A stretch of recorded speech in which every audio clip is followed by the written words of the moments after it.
Welcome back to the Deep Dive. If you've been following the AI space at all, 2025 wasn't just another year. It was the year of a total transformation. A complete pivot. Exactly.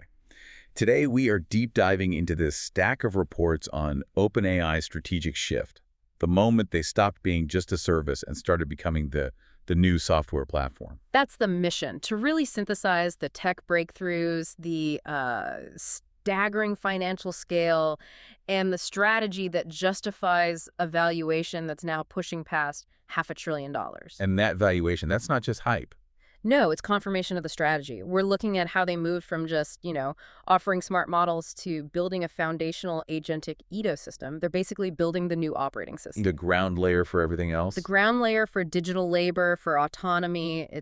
It's a huge deal. So let's start with the sheer scale, because the numbers, they're almost unbelievable. The reports show they hit $13 billion in annual revenue. Which is staggering in itself. But then you see the user base.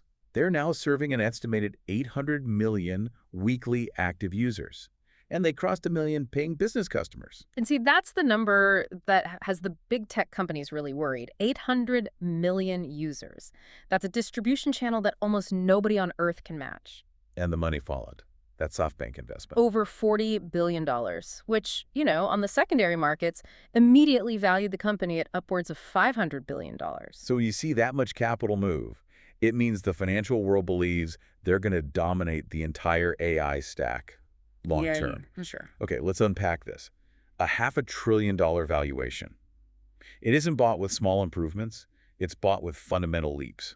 So what were the big tech shifts from Dev Day 2025 that made this happen? It all has to start with the new brain, GPT-5 Pro. The late summer release. Right. And GPT-5 Pro it completely redefined what we thought of as AI intelligence. It was a qualitative leap in reasoning, a huge one. The benchmarks that came out they were wild. On the GBQA exam, that's the PhD level science questions, right? Yep.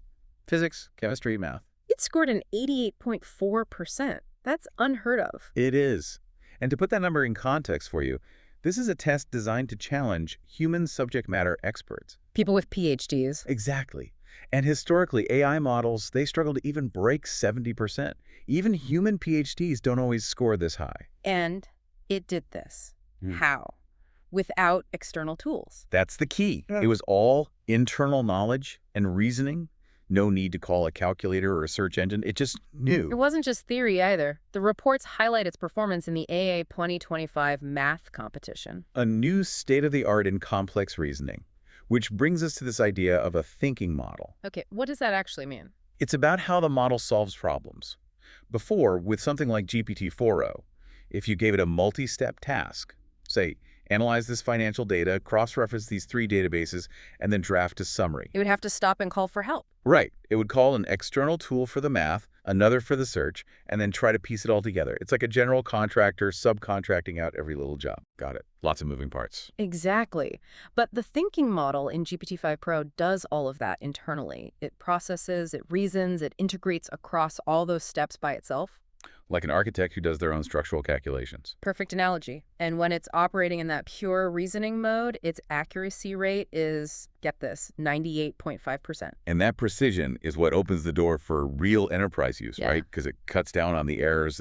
The document said a 45% decrease in hallucinations. A 45% drop compared to the GPT-4o baseline. And that is a game changer. Yeah. For a developer building an app for, say, a law firm or in medicine, that reduction in error is the difference between a cool demo and a product you can actually deploy. Where one mistake could be a huge problem. A huge problem. And this is all unified, remember? Text, vision, audio, it's all seamless, all processed at the core level. It's one intelligence. That precision. It really sets the stage for the biggest strategic move they made in 2025, this pivot from the model just answering questions to executing tasks. Yeah. And that entire pivot is built on one thing, AgentKit.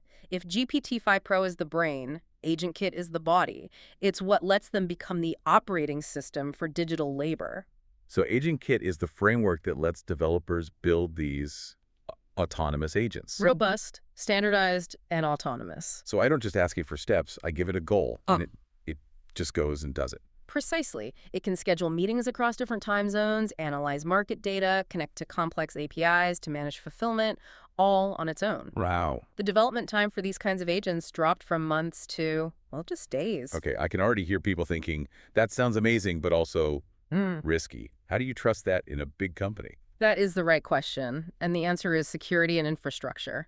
To get out of the sandbox, they had to go get critical security certifications. We're talking SOC 2 and ISO 27001. The big ones. The ones you need for finance and healthcare. They're non-negotiable in those fields, but it's also about data ownership. Yeah. For a global bank, data sovereignty is everything. They can't just have their data floating around in the cloud. Absolutely not. So they introduced VPC support virtual private cloud. That means a huge firm can run these models in their own isolated, secure environment. So their data stays their data. 100%. And that level of trust is what got them to over 1 million business customers so quickly. So what was the bottom line for those businesses? What was the ROI that got them to sign up? The reports all point to a demonstrated productivity gain of around 3.5x ROI across key areas. Like what?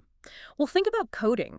Agents handling all the unit tests, the routine stuff, or customer service where agents could handle, 90% of complex issues without any human help. A 3.5x return. That makes it an unavoidable expense, not just a cool new toy. You have to have it to compete. Okay, now, here's where it gets really interesting for me. This isn't just about the back end. They're making a play for the user interface itself. They're going after the mobile app model with apps and ChatGPT. This is the platform war. This is a direct shot at Apple's iOS and Google's Android. So walk me through how it works, because the genius is how frictionless it is. We all know the pain of app switching, right? You need to design a graphic, then schedule it, then send a notification. That's 3 apps, 3 different logins. That's a whole headache. With apps in ChatGPT, you just state your goal in plain language, like design a quick social media banner and schedule it for Friday. The model then calls on third-party tools like Canva or Zapier right there in the chat. You never leave the window. You never leave. The friction is just gone. The strategic power of being that gateway, it must be immense. Oh, it is. The app's SDK gives developers instant access to those 800 million users. But the real secret sauce is the discovery. ChatGPT acts like an AI concierge, doesn't just list apps, it recommends the best tool based on the intent of your prompt. So it's an intelligent app store. Exactly. And that positions it to become the main way we interact with digital services, maybe even leapfrogging the whole grid of app icons on our phones. Okay, let's shift gears a bit. Beyond tech and business, 2025 also saw a massive leap in generative media. Sora 2. It landed in October.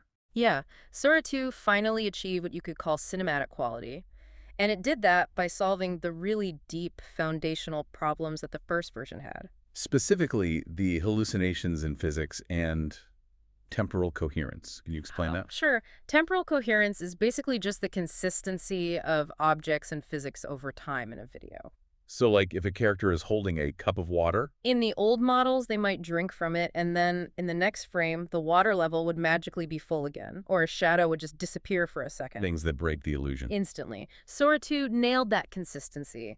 Object permanence, physics, action sequences, it all holds together so it looks like real professionally shot footage. And they added more professional tools, right? Signaling they're serious about the creative industries. Absolutely. A new video API with precise camera controls. You can ask for specific dolly shots, focal lengths, whatever, plus native speech sync. Generating realistic character dialogue is now seamless. Which is going to disrupt everything from film pre-production to advertising. Everything. Speaking of seamless, there's the move beyond the screen.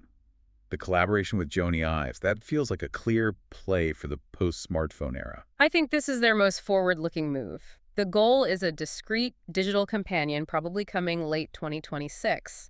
And the design philosophy is all about being screenless, voice-first, natural interaction. So what are we talking about here? Not a robot sidekick? No, nothing like that. Think ambient intelligence, a device that's designed to listen and assist proactively, but, and this is key, without the constant storm of notifications we get from our phones. That's a big deal. A huge deal. It's about putting AI at the center of your life, not a grid of apps. Okay, so finally, none of this works. Not the agents, not the apps, not the new hardware.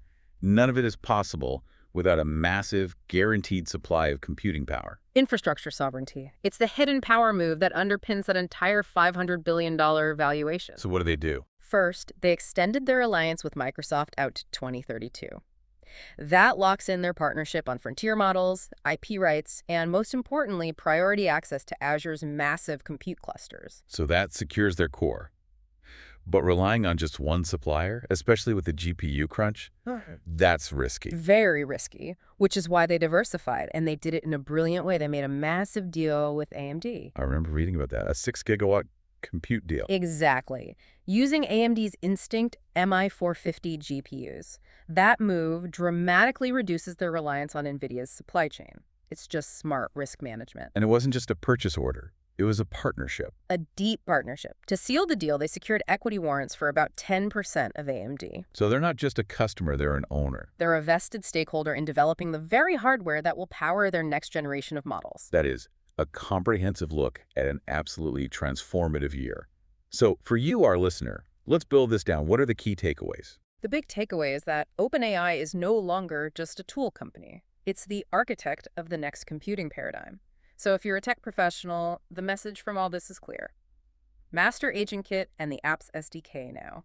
The future of software is agentic and autonomous.